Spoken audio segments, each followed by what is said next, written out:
Hello and welcome back to the channel. The manhwa we are going to recap today is about a girl who has reincarnated as the unfortunate princess destined to die. So let's begin our recap. The manhwa kicks off with a maid frantically begging the female lead to wait and questioning where she's going dressed in her sleepwear. She demands to know if all this fuss is really just because there was a bug in her breakfast. The maid reminds her that it was already explained. It was merely a mistakenly served crustacean. Yet this maid, acting as if she owns the household, scoffs that if Giselle doesn't fix her attitude, she'll only bring shame to the family. She shouts at Giselle, our actual female lead. Giselle truly can't take it anymore. The maids have had enough of her. They no longer speak a word and now treat her with cold disdain. She bursts out of her room without a word. They're the servants, yet they behave like the masters. They don't even wish to serve her anymore. Giselle is fine enduring harassment from the staff, but what really bothers her is how every possible misfortune seems drawn to her. She now wonders why on earth it's raining on such a sunny day. She starts shouting, frustrated, that these things only ever happen to her. But again, she cannot simply stand by and let this world fool her future. Her name is Giselle Floette, and she has been reincarnated as the heroine of a regret fiction novel, the very one titled You Will Regret If I Die. It was a novel she once read in her past life to soothe her soul after dealing with awful customers. However, it turned out to be a classic regret fiction with a sweet potato plot that only left her feeling more upset. The protagonist was the one and only daughter of the great Archmage, a girl who lost her magical power and knew nothing of hardship. After her birth, her father, Count, and her mother died or vanished for some unknown reason, so she was taken in and adopted as the daughter of the Florette family. Her father's friend, Count Florette, looked after her for a while but later left to retrieve the belongings of her deceased father. In his absence, her younger sister and Giselle's step-aunt, Lady Mariposa, took over as the manor's caretaker. That was when Giselle's life truly began to fall apart. She was tormented, falsely accused and slandered by Marquis Berthaud for his own benefit, and betrayed by Duke Richaniel, who pretended to court her only to steal her mana. These trashy individuals robbed her of her potential. To make matters worse, the high society misunderstood the situation, believing Giselle was trying to climb her way up by seducing numerous men. They wanted her title, her influence, her everything. The protagonist of that novel endured it all: the slander, the abuse, the social ostracization, the humiliating nicknames. She tolerated everything. And yet, despite all that investment, the story still ended with Giselle's death. She remembers the moment she spit her drink in disbelief, thinking, what kind of ending is that? After enduring so much with the main character, she felt robbed. She left a comment under the final chapter that would become infamous across the fandom, known as the Giselle Buff comment. She questioned whether the author even knew what a buff was. How could Giselle be called the buff of the story? She's already dead. The commenter replied that things might have been different if Giselle had acted differently. But Giselle had died, and the series had ended. She kept arguing with the commenter, frustrated and muttering about how pitiful Giselle's fate was. Eventually, she fell asleep. The second she opened her eyes, she knew she was screwed. The memories of her past life rushed back. It all made sense now why this life felt so familiar. Why the mansion felt like déjà vu. It's because she really had been reincarnated into this tragic regret fiction novel. She is Giselle, the same pitiful heroine she once read about and pitied. In other words, the only path awaiting her is the painful road laid out for the regret fic heroine. Now, she lies on the ground, reeling. Just like that, 2 weeks have passed since her reincarnation. Worse still, this is the period in the novel when the female lead's family begins accumulating their bad karma. It feels like the entire world wants her to be miserable. She can only endure so much being bullied, cast aside. She begins to wonder if she can even survive as the heroine of a regret fic. Then it hits her: what if she ends up dying just like in the original novel? She had it rough dealing with terrible customers in her past life, but now she's expected to live a miserable life here too, only to die again? As if on cue, the maids come in again, mocking her for pretending to be so innocent. They insinuate that this is how she seduces everyone. Giselle scoffs inwardly at their cruelty. Can they really laugh when someone else is in pain? Her voice finally cuts through the air. She lifts the wet sponge and throws it at them. She screams that everyone here is making her life a nightmare. She doesn't care what happens anymore. The original novel's heroine has already died once in her past life. She is not going to die here again. She refuses to play the heroine in this story. Just then, she sees the sun peeking through the clouds and remembers that cursed comment. If Giselle had acted differently, maybe she wouldn't have died. Her heart jumps. Does this mean she can stay alive just by acting differently than the original Giselle? It's perfect. Playing the tragic heroine was never her style anyway.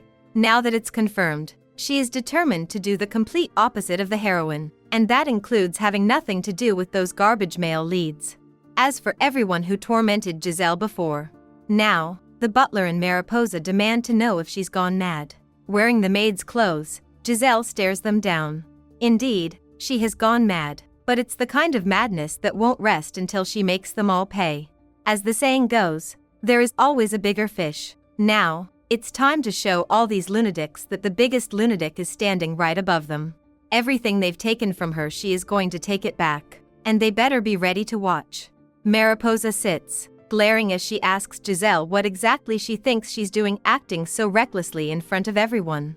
Giselle, calm yet smirking, thinks to herself what a perfect moment this is for the villain to make her grand reappearance. The woman who had tormented her endlessly, who had made her life hell and laid the foundation for all her regrets. Target number 1. Mariposa. In the original story, Giselle once wrote a heartful letter in an attempt to get close to Mariposa. She had thought that maybe they could bond, as both of them seemed to suffer in silence. Mariposa had no children of her own and received strict orders from her husband.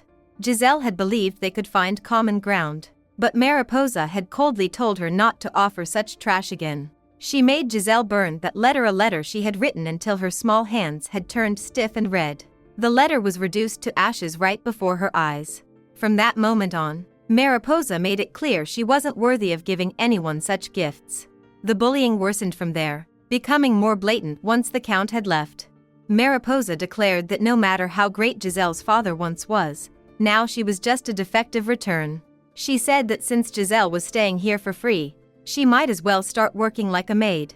Constant verbal abuse followed day after day with not a single person treating her like a human being. The only small comfort Giselle had was her magical talent. She thought she hadn't inherited it from her father, and some of her mana seemed depleted. But the truth was, her mana was astonishing, strong and refined. She dared not tell anyone, though not while Mariposa was around, and that had been a smart decision. If it had become known, Mariposa would have tried to exploit her for it. Now Mariposa barks that Giselle needs to get dressed because today is the day of her engagement announcement to Viscount Mill. Today is the exact day when Giselle's life had begun spiraling downward in the original novel. Rumors were already spreading about her supposed flirtations with Berto and Richaniel. Now, Mariposa wanted to marry her off to a 30-year-old man, claiming it would benefit the family. Giselle is told to go and get ready. Mariposa scoffs, saying she should know her place. After all, she was the one who found her a fiancé, so Giselle had better be ready within the hour. But unfortunately for Mariposa, things aren't going to go as she planned, because Giselle refuses to live this miserable life. Even in the grand hall, people begin murmuring upon her entrance. Is this really Giselle, the one getting married? They're amused. They snicker. They whisper how shameless she must be. And more importantly, what on earth is she wearing? Even Mariposa twitches at the sight. What in the world is she wearing? Giselle casually replies that she's sorry, she simply lost track of time while cleaning. Mariposa is stunned. Giselle actually showed up wearing a maid's uniform. She knows she has to fix this immediately before the engagement is ruined. Mariposa tries to spin it by saying Giselle is always so considerate toward the servants, always helping out. She whispers urgently, asking where the dresses she had bought for her are.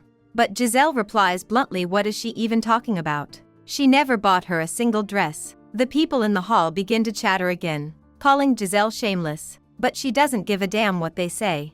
Let them talk for as long as they want. Mariposa hisses that she doesn't care what Giselle is wearing, she must at least please Viscount Mill, who is generously taking in someone unwanted. The Viscount's entry is announced. He steps in, calling Giselle his baby, excited that their love is finally going to bear fruit. Then he stops. He flinches at the sight of her outfit. It's unique. Giselle can't believe they're really trying to marry her off to this man. At this point, it's not even about his age. It's his eyes, the way he talks, His clothes, everything screams unhinged. He starts going on about how long he waited for this day. He even got his hair treated so it would look shinier and more beautiful. Mariposa smiles awkwardly, saying he clearly put a lot of thought into this. She nudges Giselle to go and make the engagement announcement with him. But Giselle says no. Mariposa stares at her, stunned. She repeats it no. Mariposa gapes at her and demands to know if her ears are clogged. Is Giselle seriously refusing this engagement? But who's going to tell them that the current Giselle is no longer the one from the novel? She's someone who spent 3,650 days juggling part-time jobs from barbecue restaurants to kids' cafes, public offices, home shopping networks, a Liberty Scholar of problematic customers. Compared to the entitled people of the modern world, the villains of a regret fantasy are nothing more than helpless puppies. It's time to show her skills for the first time in a while. Normally, it's best to ignore rude customers, but people like Mariposa only get angrier when ignored.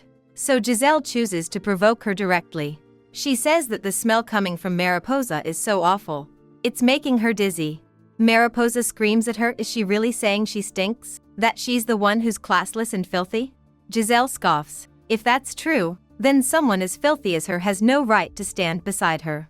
And for someone like her, this kind of outfit fits just right. The guests shout in disbelief. What is she doing now? She's wearing rags. A maid's outfit. Mariposa shouts her name. Giselle smiles. That's right. She has gone mad. She's making clothes from what was discarded. And now Mariposa won't be able to contain her rage. Giselle asks, does it not suit someone like her? She's glad she brought it along.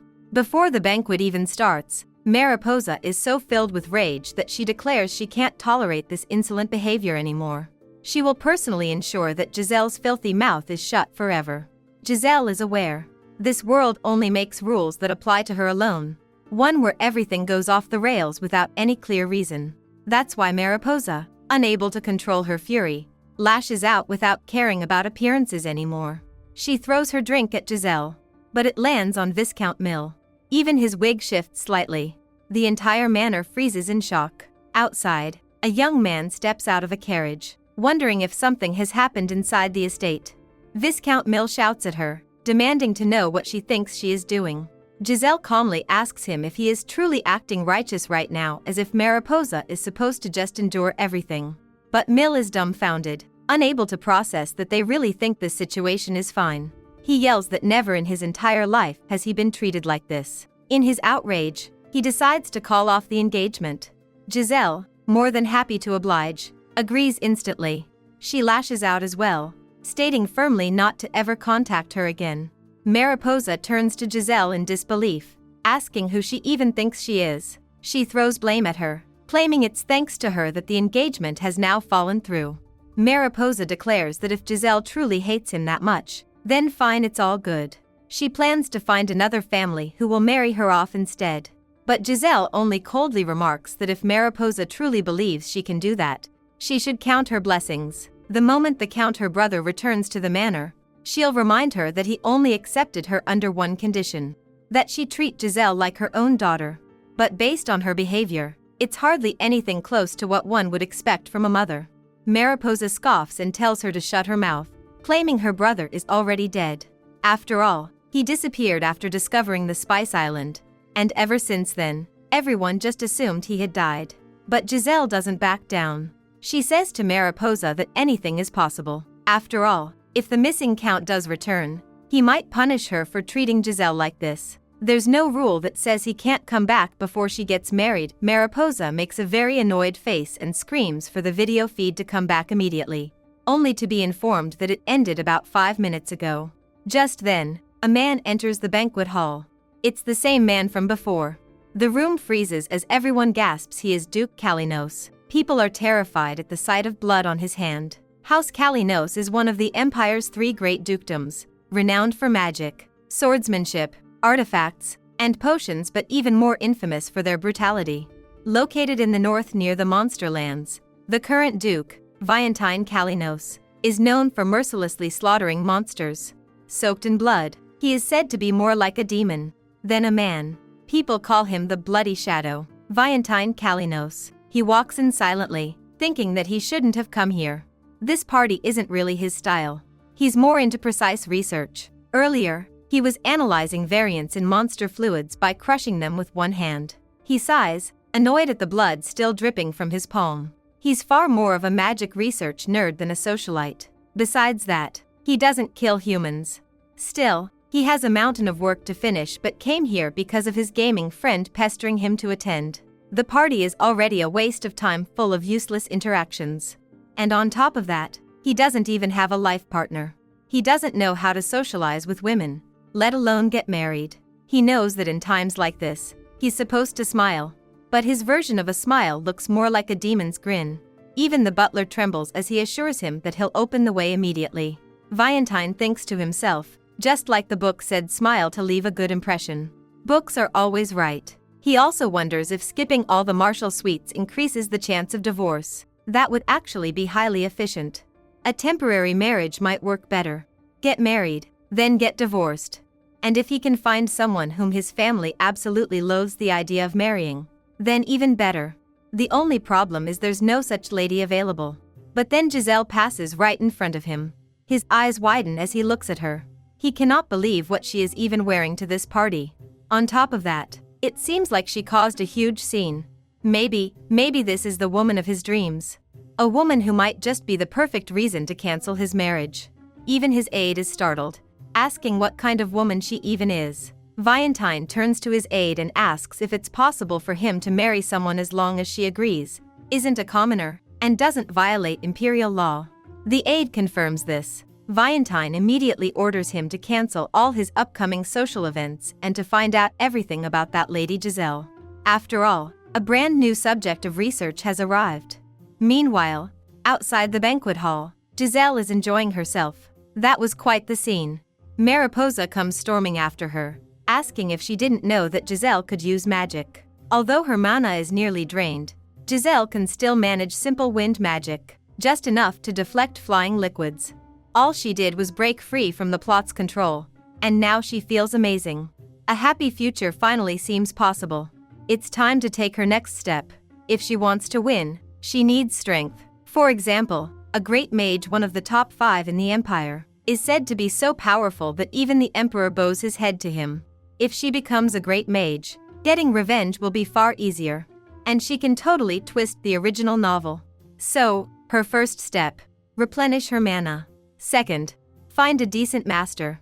And third, stock up on artifacts and magical items to become even stronger. All fired up, she heads toward the place she has in mind to restore her mana. She reaches a place called the Resting Dragon.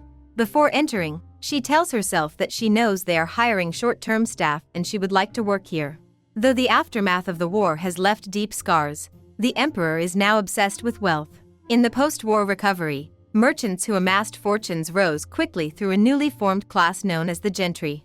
Some of these wealthy individuals began purchasing noble titles with money. In response, nobles too began founding merchant guilds under borrowed names to enter the business world. And so, the commercial streets began to flourish. Among them, the Kalinos family's very own Kalinos Roastery Street.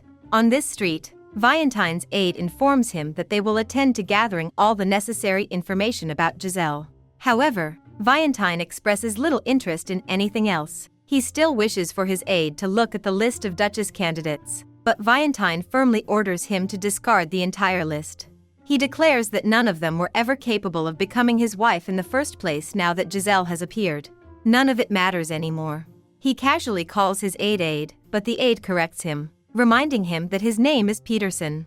Valentine, unbothered, calls him Peter again. Peterson sighs, repeating that it's Peterson, not Peter. Valentine then asks why there are so many people gathered at this restaurant. He suspects the investigation couldn't have gone wrong, and wonders if something unexpected has occurred. Peterson considers that maybe the restaurant became famous thanks to Valentine's own words. But Valentine isn't fully convinced. Suddenly, Giselle appears, shocking Valentine. She cheerfully announces to the customers that the hot bread is ready. The people had heard she was sick, but here she is dealing with customers and cooking in the kitchen.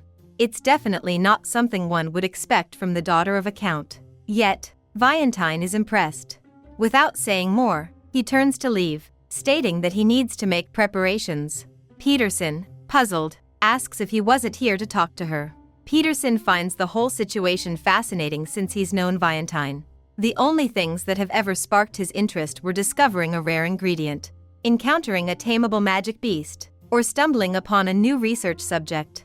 Now he wonders, why is Valentine acting like this? Could this really be love at first sight? That night, Giselle sits in the back, sipping something delicious. It was worth exhausting all her secret techniques today. Thanks to her efforts, the shop's revenue has increased 100-fold, and she has also managed to recover her mana thanks to the potion she received as a reward. That's right, the reason she worked at this Kalino-zoned establishment was because of the potion. Even though the owner tried to persuade her to keep working, her main goal was never to win favor, it was to obtain the Dragon Claw, a mana potential activation potion developed by the Kalinos family. Though the potion had failed in the market and been discarded into storage, it was still valuable. The Kalinos family, a reclusive magical noble house, is infamous for making advanced potions like this and mastering high-level magic. Just drinking their soup could strengthen one's mana. But entering their household as a mere worker is impossible, so she had to get the potion this way. Then, someone calls out her name. It's Valentine. Giselle stares at him, thinking she's seen that handsome face somewhere before. He certainly doesn't look like a background character. He introduces himself as Valentine Kalinos, which instantly shocks her. She knows who he is, the secret villain. She tenses, wondering what he wants from her. He tells her not to be wary. He's come to make a request. She is stunned, in complete disbelief. Why would he be making a request to her? She asks him what kind of request it is. And then, he gets down on one knee. He says it's a proposal. He's here to ask her to become his wife. Giselle freezes, unable to believe her ears. Is he really asking her to be his wife? The wife? Wife is in the actual term she knows? Valentine tilts his head, asking if there's another meaning to the word. Giselle stares at him, baffled. What in the world is he even talking about? She had only planned to enjoy watching his face for a while and then move on. She certainly didn't expect him to drop a bomb like this. Valentine, noting her silence, apologizes for being inconsiderate. He gently asks if she would accept this ring he had specially prepared for this day. He opens the box, revealing a massive diamond. She slaps her own cheek, trying to get a grip. She can't allow herself to fantasize about marrying into his house. She is the lead who always ends up regretting everything. Nothing good ever happens to her. She turns to leave, saying she's not sure where he got his information about her. But she doesn't provide shady services like pretending to be someone's lover or wife. But then Valentine calmly tells her that if she agrees to pose as his wife in public, he will give her 5 billion gold per year. This catches her attention. That amount is enough to buy 2 entire houses in the townside. If he's truly offering that much just to pretend to be his wife for a year, she gets angry, asking if he really thinks she's the kind of woman who'd just drop everything for money. Is this what he thinks of her? Just because she's an ordinary woman? Still, her thoughts spiral. How did he manage to find her so easily? Suddenly, she smiles sweetly and suggests they head to a more comfortable place to talk. After all, in this capitalistic world, that much money is more than enough to buy any modern woman's heart. At the Valentine lab, Valentine is genuinely overjoyed. He has finally crafted the potion he desired, successfully completing it after 399 days, 13 hours, and 30 minutes. With a sense of triumph, he turns toward Peterson, whom he casually calls Peter, and says that he would like to ask him something. The question is whether 5 billion gold is considered a significant amount. Peterson, slightly stunned, answers that it's the equivalent of 3 years' worth of budget for a noble house. So yes, it's massive. Still, he's confused. What's the reason behind this question? He had assumed she would accept the proposal without a hint of hesitation. Last night, she had asked what exactly he expected her to do. His answer had been simple, yet outrageous. He wanted her to marry him and become the worst kind of human being. The goal? To make his entire family regret the concept of bargaining altogether. Essentially, he was looking for a professional troublemaker. No wonder he had sought her out. She was good at dealing with problematic customers, after all, which meant she understood every string to pull, and executing this wouldn't be an issue for her. Still, she had replied that she would like some time. This was sudden, and while she wasn't rejecting it outright, she had asked for 3 days to think it over. As she walked away, She stated that she would contact him after 3 days. Sure, the delay is quite reasonable, but even so, she doesn't lower her guard. A contract marriage isn't something a person should jump into without hesitation, especially not when the other party is far above her station. Getting involved with the villain family is not a good idea. She knows she needs to stay cautious, especially since that incident is about to surface again, the one that will drastically increase her market value.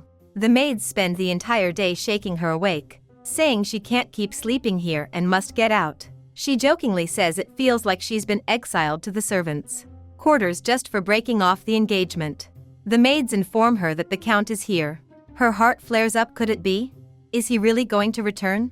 The maids whisper among themselves, clearly having been told not to inform her ahead of time. She's thrilled. Finally, the man who is about to increase her value just by existing has returned. The heretic Count is being welcomed back after 5 years. He has even brought back the late Count Sahira's keepsake. In the original story, he had tried to treat his friend's daughter well, but his obsession with finding Sahira's keepsake had driven him to abandon her to Mariposa. Still, after her death, he was the only one who had ever expressed remorse for what he had done to her. Now is the time to mend things with him. If she can bring him to her side, her chances of survival will increase significantly. But Mariposa will definitely try to stop this for emotional reasons. Each of their interactions will become a battlefield. In this case, she'll have to stage a coincidence. In the original story, when he returned, he had encountered Giselle by the fountain for the first time. Someone scoffs now that she's walking around out here when she's supposed to be grounded. She really hadn't wanted to run into him just yet. He treats Giselle like garbage at every opportunity, and yet he still acts like he's going to become the next great mage. A lifetime failure who can't even make it past the first magic circle. Mariposa's son, Abzian, pokes her on the forehead and sarcastically remarks that she might scare him to death. She's reminded that she's inside the novel. He used to push her around constantly. She thinks there's something she can do, even knowing he's essentially worthless. Still, his presence tenses her up. He scoffs, saying that someone as incompetent as her roaming the estate is just plain annoying. He threatens to wait until Berto and Rational return to the capital.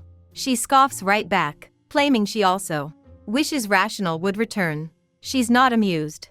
It's time to brag a little about her magic skills. She says she has something to show him, something that will allow her to prove that she was able to unlock another magic stage. Abzian stares at her and demands to know where her confidence is even coming from and how she's managing to use magic without any artifacts or a mana reservoir. She explains that she self-studied and somehow succeeded. He bursts into laughter, ridiculing her. Magic isn't something one can learn overnight. But she insists, at least for her, it worked.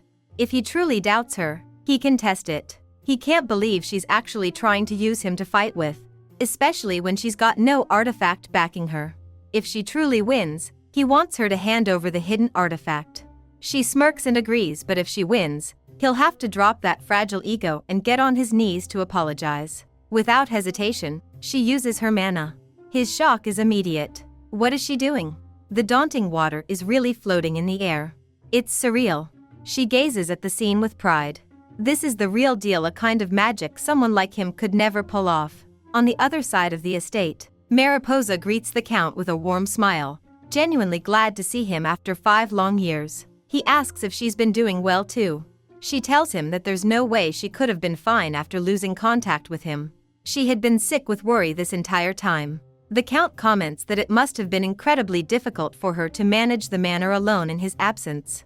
Her eyes land on the locket hanging from his neck, immediately recognizing it as the keepsake of the late Count Sahira. He then asks her about Abzian and Giselle, how they've been doing. She informs him that Abzian is probably out walking somewhere, while Giselle must be in her room. After all, she is very introverted and finds it difficult to interact with others. Their conversation is suddenly interrupted when Mariposa gets excited, pointing to a rainbow that's appeared in the sky even though it hasn't rained. The Count looks up and says that it must be a rainbow made from mana. The mana in this age must be of high quality. He reminisces that he had only ever seen a rainbow that beautiful once before, back when Giselle's father had created one. This one carries the same beauty as that one. Mariposa quickly jumps to conclusions, claiming it must be Abzian's doing. She explains how hard he has been working on mana and magic, and how he's worthy of carrying the Count's name. She then urges the Count to go visit him, suggesting that Abzian will be thrilled to see him. But their expressions change entirely when they turn the corner only to witness Abzian being utterly defeated by Giselle. Mariposa calls out Abzian's name in disbelief, while Giselle mockingly remarks that she accidentally made the rainbow with her mana, and now she's wondering what to do about their little agreement if she won. She stares at Abzian and asks what exactly he's waiting for. Shouldn't he be kneeling right now? Or is he planning to throw another tantrum and accuse her of cheating with an artifact? Mariposa, stunned, questions whether that magic was really cast by Giselle. Abzian grits his teeth, seething at her audacity. How dare she try to humiliate him like this? Giselle casually observes that he seems incapable of kneeling, so maybe she'll have to help him with that. She channels her magic, forcing him to kneel against his will. Mariposa rushes forward in panic, yelling at her, demanding what the hell she thinks she's doing. Giselle only smiles and tilts her head, innocently asking when exactly Mariposa arrived here. Mariposa turns to the Count and demands to know if he's really seeing this. How could someone so shameless act this way after everything they've done for her? But the Count waves off the dramatics, saying they'll get to greetings later. For now, he turns to Giselle and asks if she really created that rainbow. She confirms it without hesitation. Mariposa screams that this is impossible. His nephew got hurt because of her. The Count points out that this level of rainbow magic isn't something just anyone can do. Even at the most basic level, one needs a pure alignment with the element of light to achieve such a feat. Abzian erupts, shouting that it's all nonsense. This was clearly a setup, a stunt. No wonder her fiancé ran off. The Count's expression turns cold. He hadn't known they tried to marry her off without his consent. Giselle immediately puts on her innocent face, revealing that Mariposa tried to wed her to a man 30 years older. Mariposa tries to defend herself, claiming that despite the age gap, he was a good man and that Giselle had said so herself. Giselle blinks and asks when exactly she said that. The Count, expression freezing over, declares they'll talk about this matter later. But he warns Mariposa not to try something like that again. Mariposa mutters that with all the rumors swirling around Giselle, she just wanted to get her married off quickly.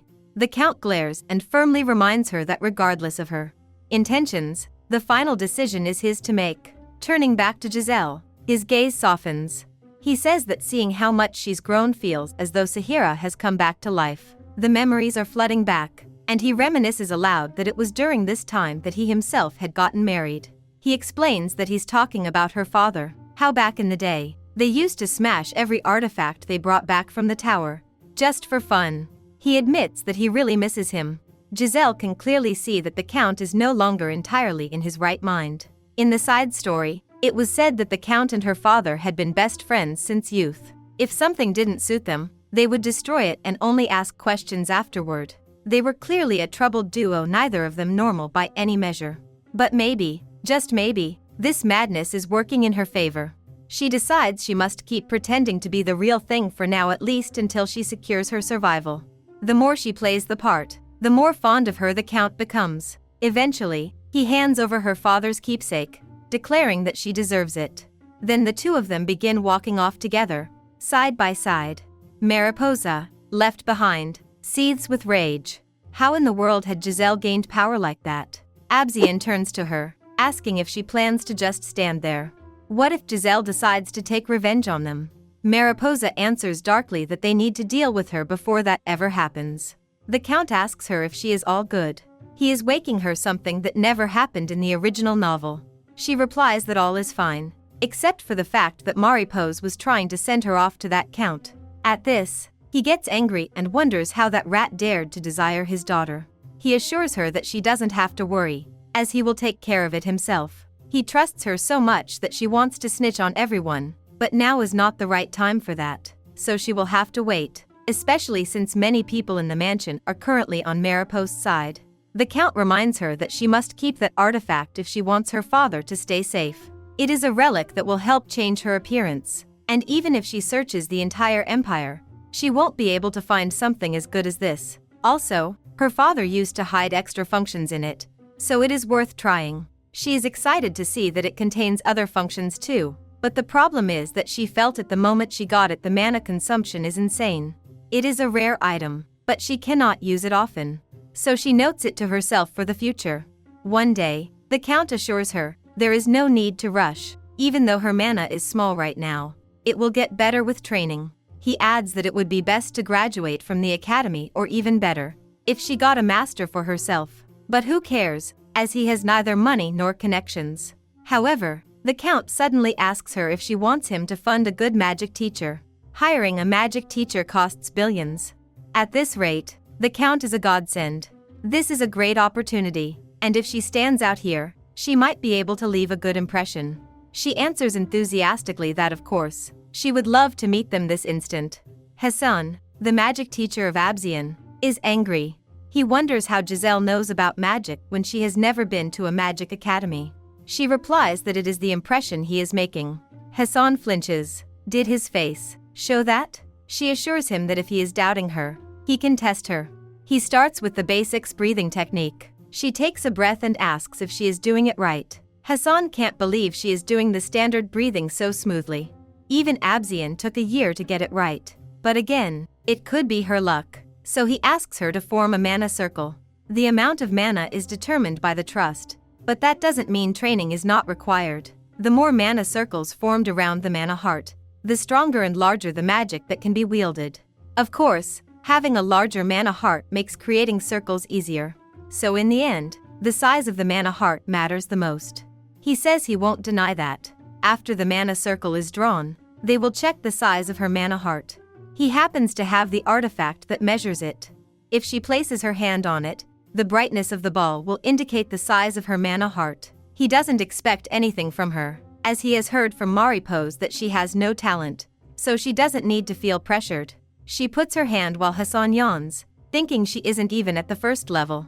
Once the test is done, he will simply tell the Count that she has no talent, but he is stunned to see the light. He was told that she had no talent, but in reality not only did she have average skill, she possesses a 5-circle mana heart. It is big enough to reach the upper levels. He shouts that this is absurd.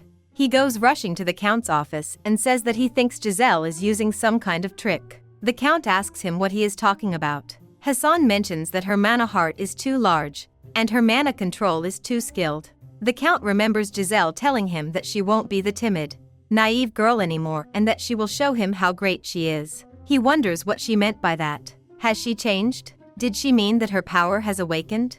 The Count is glad that she's improving, but Hassan is losing it. He says it doesn't make sense for her to be this talented.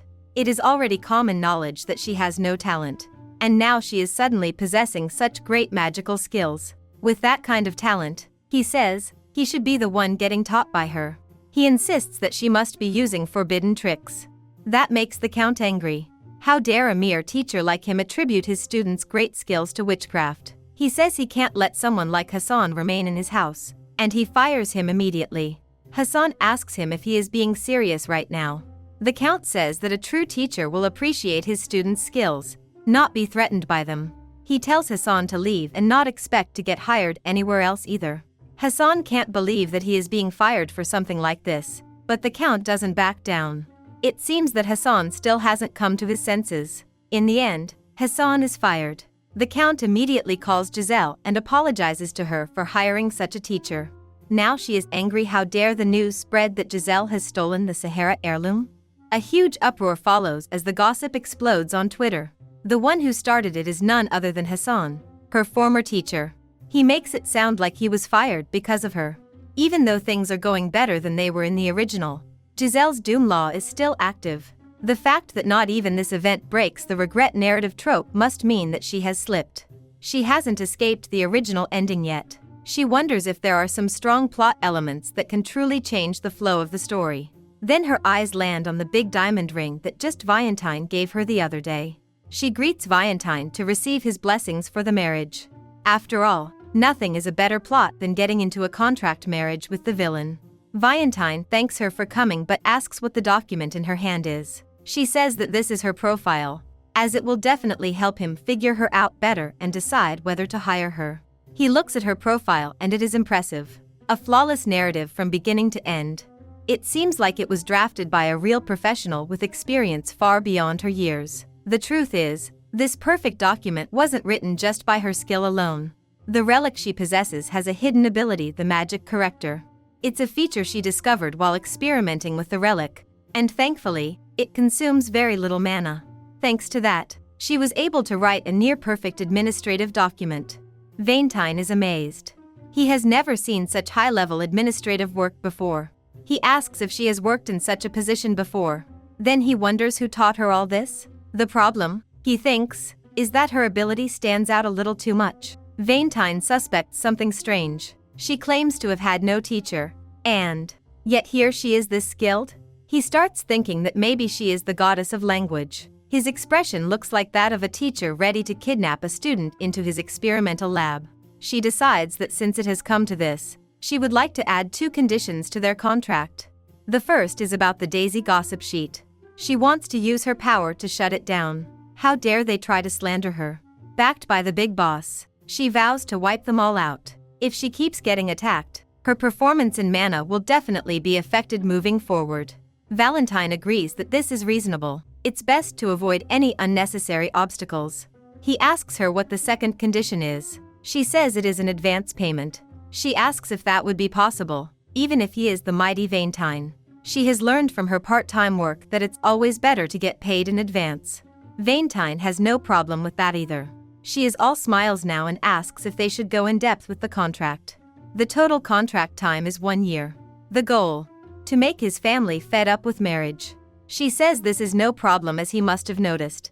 She is a specialist in causing family problems. With that, she wants to add a special clause: protection for her life. What if she gets assaulted for acting all high and mighty? This makes him pause. Just how dangerous is her plan? Really? Still, he agrees to add that clause as well. She thanks him and promises to add chaos to his life for his own satisfaction. As she signs, he adds for her to know that even as a duchess, she won't have to worry about any duties. They are already well managed, and she should also know that the child of his late brother son is already destined to become the next duke. She stays silent for a while, then asks him a personal question. He allows it. She wants to know why he is so determined to avoid marriage so much that even a paper marriage bothers him. He points out that they're not truly married, so it won't matter. She agrees. For him, a real marriage is an incredibly inefficient arrangement. It demands their time, and the idea of sleeping with someone they don't like just to produce an heir like a stud horse on top of that. A loveless marriage goes against his research ethics. Giselle is unable to understand what kind of scientific logic he is using here. Is he even kidding with her? But he adds there is still one hurdle left before the marriage. He needs the approval of the 5 people listed on this paper. She is confused as she looks at the people before her at the very core of the Kalinos power structure. It is the Senate. The Kalinos Senate is composed of the most respected individuals within the House of Kalinos, those among both direct and indirect bloodlines who have made the greatest strides in elevating the standing of the Kalinos position within the Institute. The Senate consists of 10 elders. These individuals preside over both the major and minor affairs of the ducal house. Typically, decisions require approval not only from the Senate, composed of blood relatives, but also the consent of the emperor. However, Kalinos is an exception, constantly engaged in combat with monsters at the border. The matters of Kalinos are often resolved swiftly and autonomously under a special agreement between the House and the Senate. For this reason, all issues discussed in Senate meetings must be approved by a majority vote more than half. Agnes Kalinos, one of the Senate members, speaks now, stating that today's matter of discussion is the proposed marriage of Valentine. Another Senate member adds that the girl he wants to marry is Giselle. The current president of the Senate, Hensey, is the one opposing this proposal. Agnes shares that 5 members are currently in support, but they still need one more vote to reach a majority. Without it, the marriage cannot proceed. Hensey's party raises concerns, saying that the girl, Giselle, is shrouded in controversy. They question how someone like her can be permitted to marry Valentine. However, another senator suggests that since Valentine himself chose her, perhaps she is indeed someone remarkable. Maybe they should reconsider. Hensey insists that the matter is troubling. Agnes knows well that this will not be an easy resolution. She understands their desperation to win the Duke's favor. But even so, without a majority, the marriage will not be approved. Hensey then gazes out the window at a bird perched nearby and sighs, saying that this is all for now. Agnes responds that the matter remains unresolved. Hensy adds that the decision will be postponed for the time being, stating that it is not an urgent issue at this moment. Still, he mutters to himself what could possibly be more urgent than this wedding. Soon after, Hensy receives a letter addressed anonymously. It is regarding a book he had entrusted for consignment sale. The letter lists the book title's works on ethics and informs him that only 1 volume of Slaves has been sold. Along with the report is a settlement for 1 silver coin. Rosie urges him to visit the establishment where the books are being consigned as soon as possible. Head over heels with excitement that at least 1 copy has been sold, Hensy enters the shop, claiming he found a good book here on nobility. He asks the storekeeper why the books aren't arranged properly. The worker replies bluntly that he is going to throw them away because they simply aren't selling. Hensy is dumbfounded. The worker continues, saying if Hensy wants a book, he should ask someone else because he's busy right now. As Hensy turns to leave, he mutters to himself, wondering who could have written such a pathetic book that sold only 1 copy. The poor man is visibly disheartened. He laments that if he had published the book under his title as Senate President, perhaps he wouldn't be treated so poorly. His pride stings at the thought. Just then, Giselle enters. She picks up the book and praises it, saying the worker clearly lacks a good eye. Her words shock Hensy. Did she really just say his book is amazing? Could it be she is the one who bought that single copy? Back at her conversation with Valentine, Giselle suggests that he target the most key individual in the Senate, Hensy. In the novel she read, Hensy is a character who hides his true identity and dreams of becoming a best-selling author of self-help books. His motive for this is simple. It feels cooler. However, after facing relentless criticism and abysmal sales, he gives up. He is left mentally shattered. Eventually, his identity is revealed, and the book does become a bestseller, but the criticism doesn't stop, and his happiness doesn't last. Despite all of this, Hensy is fair and capable. Giselle believes that if they wish to win someone to their side, he is their best option. Even after the marriage, it will be better for her to have him as an ally. Back in the shop, Hensy asks Giselle if she really read the entire book. She responds affirmatively, explaining that she particularly liked the part where people of low rank, without being asked, put themselves in trouble to help others. That, to her, is the true act of nobility. Hensy is astonished. He can't believe that she is genuinely his reader. He asks her name and whether it would be a bother to get a coffee with him at the nearby cafe. She tells him her name is Giselle. He must already know it. At this, Hensy flinches. He asks if she is indeed Valentine's fiancée and whether she truly went through all of this just to earn his vote for the marriage. She denies this. She says she sought the book only because she was interested in it. Hensy asks if she really expects him to believe that. Giselle replies that she is not asking him to believe her, but she is telling the truth. She read the book published under his real name. She found similarities in tone and logic between that and this book. Hearing that he had invested in this bookstore, she had come to check it out, and that's when she ran into him. He had unknowingly admitted to her that he is the author. Hensy is left utterly speechless. Despite her reputation for having a weak spirit, she appears far more confident than he imagined. He finds himself at a loss for words and prepares to leave. Before he can walk away, she calls out to him, saying that if he does leave now, he will regret it. As his reader, she did have some disappointment with the book and she believes she can help him. She smiles and adds that with her assistance, all citizens of the Empire will come to know of this book. Then, looking at him brightly, she asks does he still want to leave? Hensy is utterly confused. He stares at Giselle, trying to process what she has just said. Is she truly suggesting that if everything goes well, she wants him to approve her marriage and give her 10% of the sales revenue from the book? His face flushes with anger. Does she honestly think he would agree to such conditions?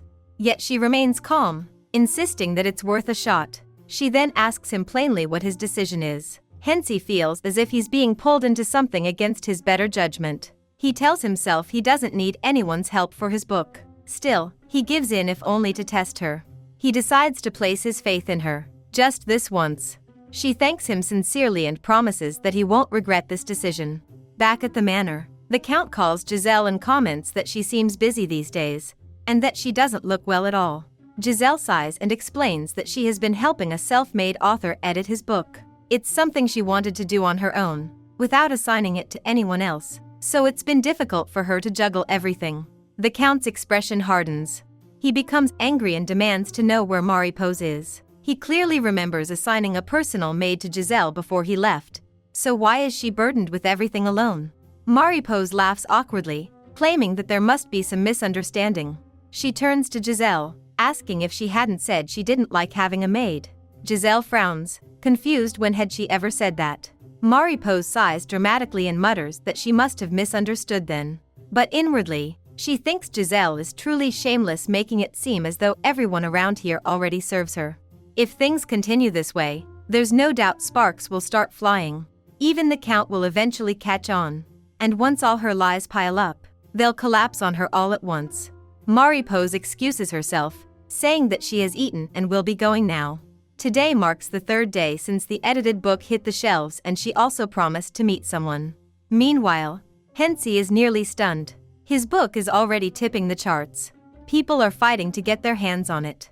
Watching the demand surge before his eyes, he turns to Giselle and asks how she managed to do this. She explains that the first step was simple.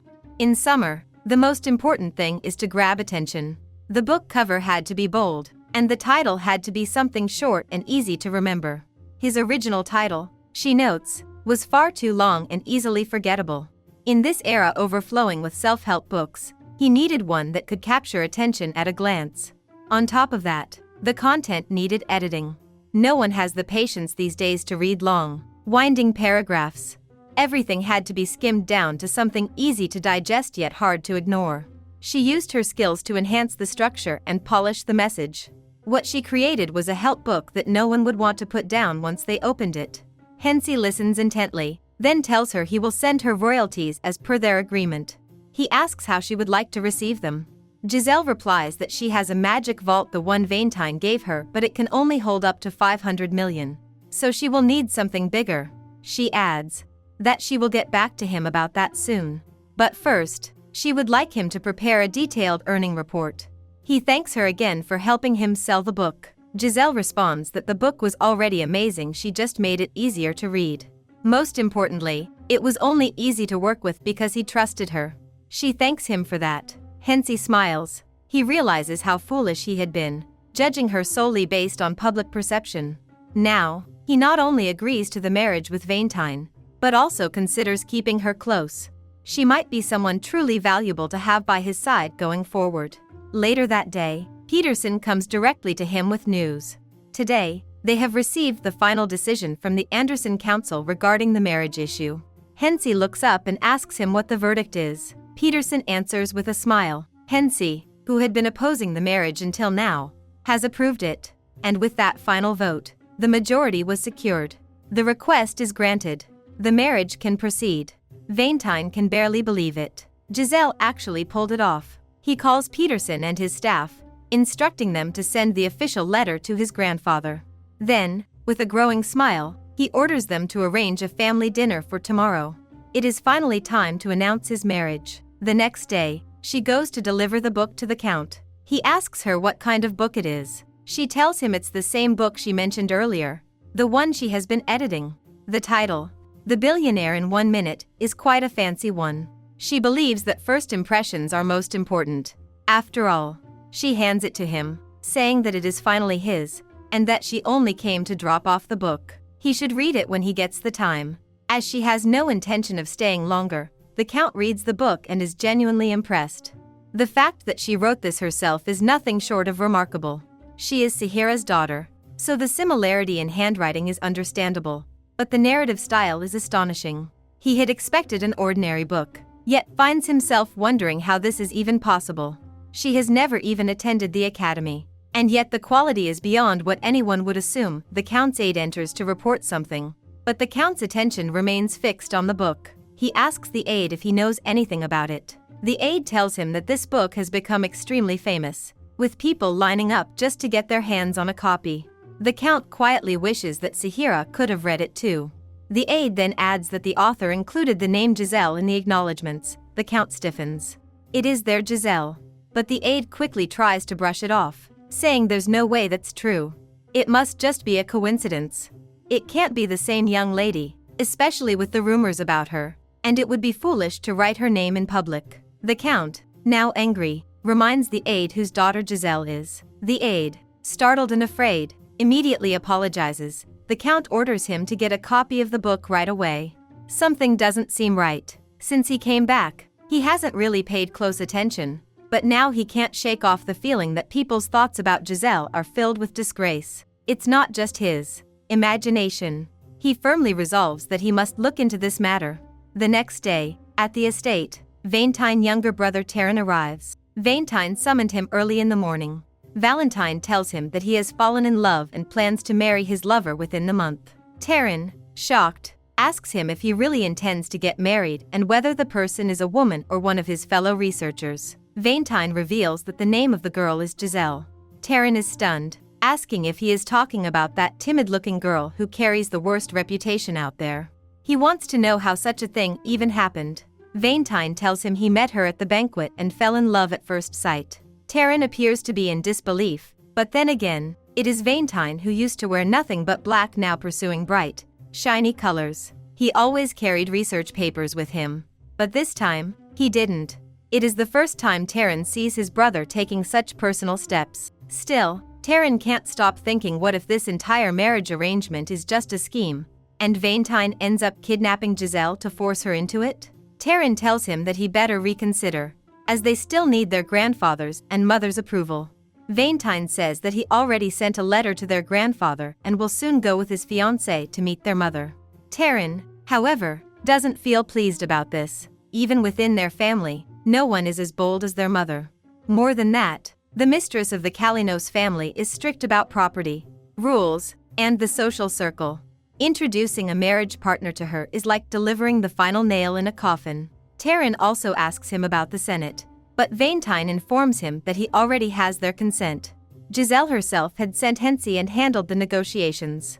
Taryn feels like he is being fed lies at this point. No matter how he looks at the situation, it seems like a forced marriage. Valentine tells him that Giselle will be visiting soon, so he better free up his time research trolls or not, because she's coming. Taryn thinks this marriage is full of problems, and that he really needs to inform their mother before things get even more out of hand. At the inner garden, someone shares news that Cordelia hurt her hand while trying to tame the phantom beast, and the entire household was thrown into chaos. She insists that she is fine, just a little shaken, but is more afraid that bad rumors might start spreading about her. Juliana, Valentine's mother, says that such fear is strange. When one loves something, getting a little hurt or even passing out shouldn't matter. The other ladies mention that Cordelia is at marriageable age, and if rumors go around saying she's clumsy, it could harm her prospects. But Juliana says that none of that matters. What's important is that Cordelia has awakened her powers. The ladies agree and all go along with her plan to end the tea party for the day. After everyone has left, Juliana sighs. Once again, she has been unable to find a suitable match for Valentine.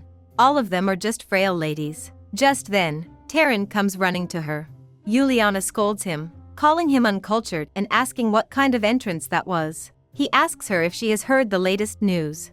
The council has approved Valentine's marriage, and he will soon visit with the lady he is going to marry. When she asks the lady's name, he tells her Giselle. Juliana begins to think that they must arrange the meeting soon.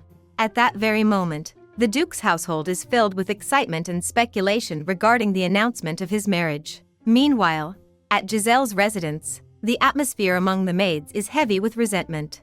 The maids are murmuring in frustration, wondering why they must serve someone like Giselle. They complain that they are noble-born too, so why must they bow their heads before a girl like her? One of them, Maid, who is Giselle's personal maid, speaks more loudly, saying that Giselle once had noble status, but someone like her doesn't even deserve to be called Lady Giselle anymore. From behind, Giselle asks her calmly if she is talking about her right now. Maid, startled and terrified, turns to see Giselle and stammers, asking what she's doing there. Giselle asks whether she really needs permission to step out of her room. When Maid responds that if Giselle acted more like a lady, she might actually treat her like one. Giselle replies indifferently that she doesn't care how Maid treats her, she's going out, because she has things to do. Maid is confused and asks where she is even going, especially since just recently Giselle was the one crying and apologizing to her. She can't believe Giselle is ignoring her like this now. At the Count's underground food storage area, Maid follows her, trying to figure out what Giselle is up to. She's surprised to find Giselle not taking wine from the shelf. Giselle knew May would follow if provoked, and now it's time to stir up trouble. Giselle pours wine into a glass, while May watches, demanding to know what she's doing. As Giselle drinks it, May yells that this is the Mariposa special aged wine, highly expensive and exclusive. But Giselle is clearly enjoying it. Ignoring the warning, May continues to scold her, questioning what kind of noble lady drinks wine like that in the middle of the night and calling her disgraceful. Giselle casually replies that daytime drinking is better and asks if May wants to try. May is aghast and begs her to snap out of it, warning that if anyone finds out, Giselle will be punished and she herself will be dismissed for failing to stop it. Giselle mocks her, asking if she's really so scared of getting scolded. She's annoyed at this constant buzzkill ruining her moment.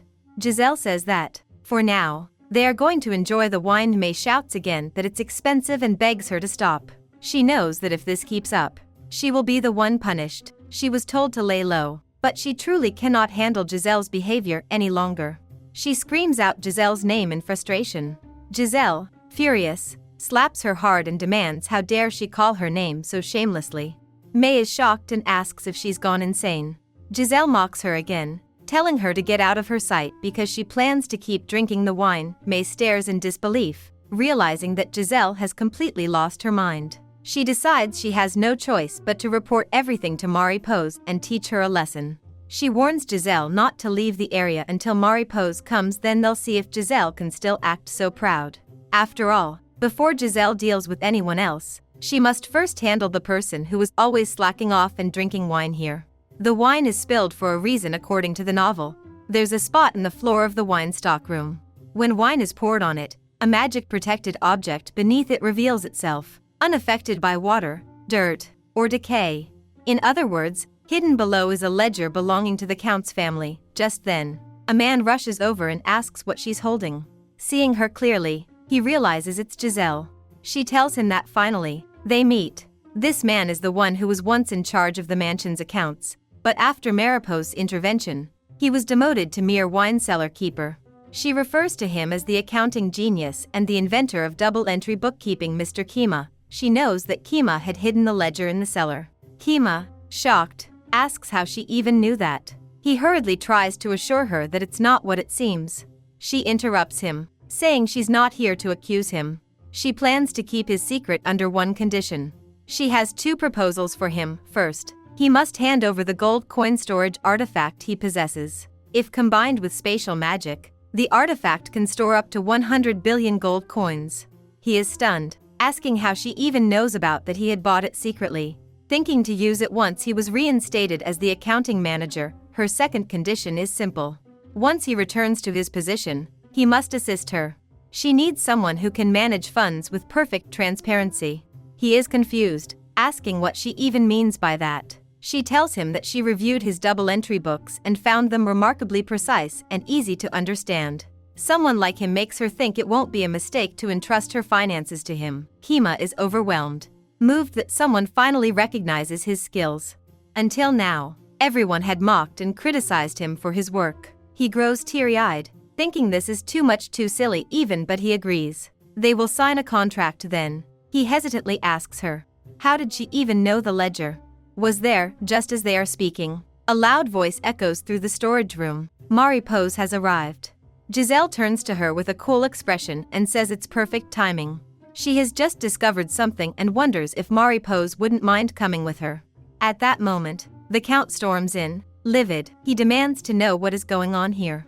From what he is seeing, it seems someone has been embezzling funds for 5 years and he cannot believe something like this was allowed to happen. On the other side of the estate, Maid stands before the Count, handing him the compiled report concerning Giselle. Maid informs him that there appears to be something unusual about how the maids are treated by Giselle. Also, Mariposa shows concern, but Giselle shows her hostility. There are also claims that Giselle consistently defies Mariposa's orders and that, within the household, the general consensus paints Giselle as the problematic one, as if she's the villain of the manor. Next, Maid presents the report of the business ledgers from the past 5 years' businesses that Mariposa had been operating under borrowed names. As the Count flips through the pages, it becomes clear that there are no records of expenditures. The ledgers are filled only with income. And even then, all deductions are conspicuously missing. While the format mimics that of official ledgers, the actual usage of funds is entirely vague. The flow of capital is deliberately hard to trace. At a glance, the Count can already tell this was made to be intentionally opaque. Now, combined with the suspicious slander being spread about Giselle, there are two glaring red flags. As Giselle stands quietly in front of him, the Count waits for her response. His voice carries a deep disappointment as he tells her that whether she was aware of this or not, he is truly let down by what's been revealed. Then, he turns to Kima, addressing him directly. He asks if Kima was the one in charge of accounting 5 years ago. Kima affirms that he was indeed responsible at the time. The Count frowns, deep in thought. To have demoted someone capable of making such clean and detailed ledgers, it makes no sense. His elders in Mariposa must have been either careless or deliberately incompetent. The ledger Kima prepared is nearly flawless in its clarity, so why was a man like him relegated to the position of a wine cellar keeper? Mariposa tries to say something, but the Count silences her immediately. He says he doesn't need any excuses. As of this moment, she is to be cut off from all family affairs. Furthermore, she is banned from all social gatherings, and from any kind of engagement outside the estate. From now on, any communication between her and the outside world will be conducted strictly through the head maid. Mariposa says to him that this is wrong. Giselle could be lying. So how can he do this to his own sister? But the Count just scoffs. He says he verified the ledger himself, and if she's trying to say that he's a fool or planning to pin the blame onto the girl she's treated like dirt her whole life, then she better think twice. Mariposa starts trembling and lashes out, asking how he can say such a thing. But the Count's so over her whining at this point. Giselle can tell now that Mariposa's exposed. She won't be able to act the way she used to anymore. The Count asks Giselle where she found the ledger. She tells him that she discovered it while drinking, casually. The Count, surprisingly, says that if she says so, he'll believe her. The whole room is like, wait, is he seriously just gonna take her word for it like that? Giselle then asks if she can get a reward. The Count says she can ask for anything she wants. So, Giselle immediately points at May and says she wants her punished, because earlier in the cellar, this maid straight up called her by name and talked to her all rude and disrespectful. May defends herself, saying that Giselle slapped her first. Giselle owns it, she did slap her. But is it her fault if she had to discipline an ill-behaved maid? The Count puts his foot down. If this really happened, he can't overlook it. They'll fire the maid. Giselle's grinning, already adding that they should fire her without any reference letter or pay. May freaks out and yells that this is basically a death sentence for a maid, but Giselle's unbothered, says it's not her concern. May begs for mercy, but Mariposa's the one who can't believe what she's witnessing. Seriously? The Count's trusting Giselle this much now? She used to be the biggest outcast, so why is everything suddenly going her way? Scene cuts to Valentine sitting in a carriage, reading a newspaper. He's thinking, what on earth just went down at Giselle's house for it to blow up in the papers like this? Especially to expose the truth that the Count is actually the alcoholic, not her. He turns to Giselle, who's also in the carriage, and asks if this was her plan all along. Giselle nods yup, nailed it. After all, someone with a ruined reputation and a family riddled with feuds? No noble family's gonna pick her as a bride. So the moment she got that invitation from the Duke's house, she set the whole article in motion. The Count's family still wants to keep this as a secret contract marriage. And if Mariposa finds out she's getting married to Valentine? Who knows what kind of storm she'll throw now. They're on their way to meet his family. Giselle finds out that today they're just going to meet his mom and his younger brother. Makes sense. She thinks even in the original storyline, there was never any mention of the former Duke. So this checks out. Giselle gets all excited to meet his mom but then asks Valentine for a favor. He raises an eyebrow. What now? She tells him that in front of his mom, he has to act like they're madly in love. Full-on performance mode. Valentine's totally down. Though anything that sounds chaotic or spicy, he's in. Honestly, they're kinda giving couple goals energy at this point. Cut to the dining room. Terran's shook when he sees they're already there. He greets Giselle politely, but oh no, y'all are not ready for what happens next. His mom straight up ignores Giselle and only asks Valentine to come take a seat, saying he's a bit late. She's fully playing the invisible card with Giselle. Full mother-in-law versus daughter-in-law drama unlocked. Valentine greets her, saying it's been a while, then introduces Giselle as his soon-to-be wife. Giselle greets everyone with a smile, already gearing up mentally to see if she can actually pull this off this time. Inside Juliana's room, she's handed a full report on Giselle, the factual one, not the messy gossip kind. But yeah, the scandalous rumors are there too. Apparently, Giselle has approached both Berto and Duke Richaniel. Juliana just scoffs. To her, Giselle is pathetic and weak. Someone like her doesn't deserve to be part of their family. She decides it's finally time to show Giselle exactly who they are. Flash to the present after Giselle gives her greeting. Juliana straight up mocks her. Says that seeing Giselle greet like that reminds her of how Terran used to greet ghosts when he was 7. Oh, she's not holding back at all. Apparently, back then he'd pull all kinds of pranks on adults, and Juliana thought he was so cute. It's clear she's trying to humiliate Giselle, low-key implying that her greeting feels like a grown adult trying way too hard to be cute, but Giselle? Totally unfazed. She starts acting even cuter, saying that Terran must have been so adorable back then too. Valentine steps in, smooth as ever, and suggests they continue the convo after everyone's seated. A servant is called, and they move on to the meal.